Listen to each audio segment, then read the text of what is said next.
It also, because of the grades out there, it does slope away quite drastically to the west, and this will allow the construction to have a basement, a walkout basement, if you will, simply to minimize the amount of gradient and site impact that would be required otherwise.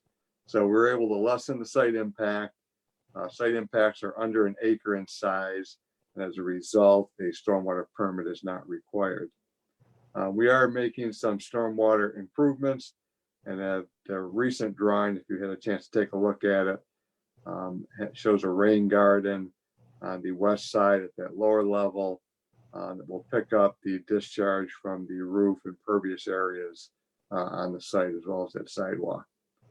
We do have sidewalk that would be located all the way around the building, and there will be stairs on either end to get from the front elevations down to that lower walkout basement.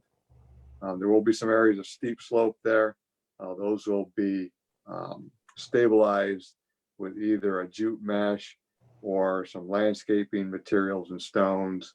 We're going to kind of leave that up to the recipients to determine exactly how they want to do it.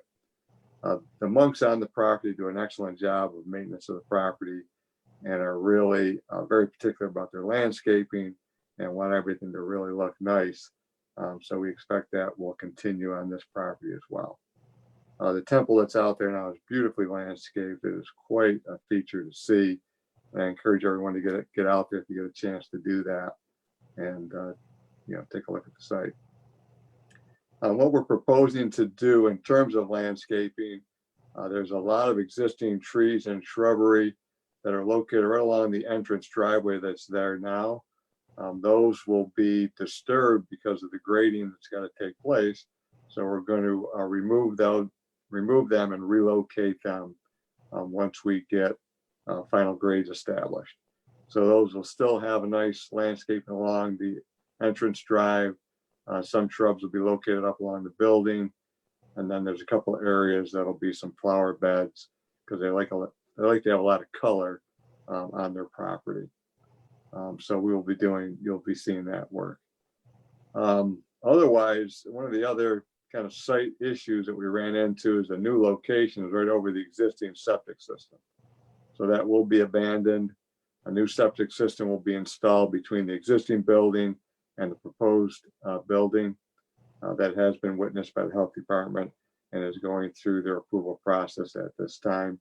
But there are no major issues with that. We did add a couple of handicap parking spaces up near the facility at the planning board's request. Those are shown on the updated plan. The other point of discussion that came up was site parking overall. So they really have kind of a small weekly gathering that allows the people that are using the facility to park in the paved parking on site. They don't anticipate any great increase in their numbers at this time. They're certainly hopeful that will occur at some point in the future, but that's not expected right now.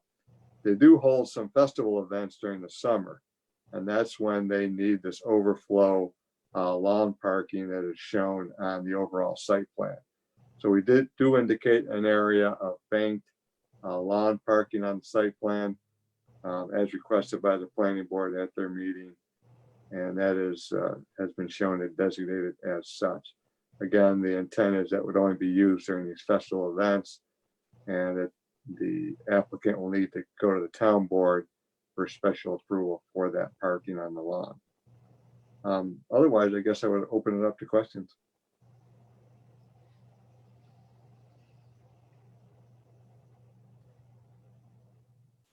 Thanks, Rick.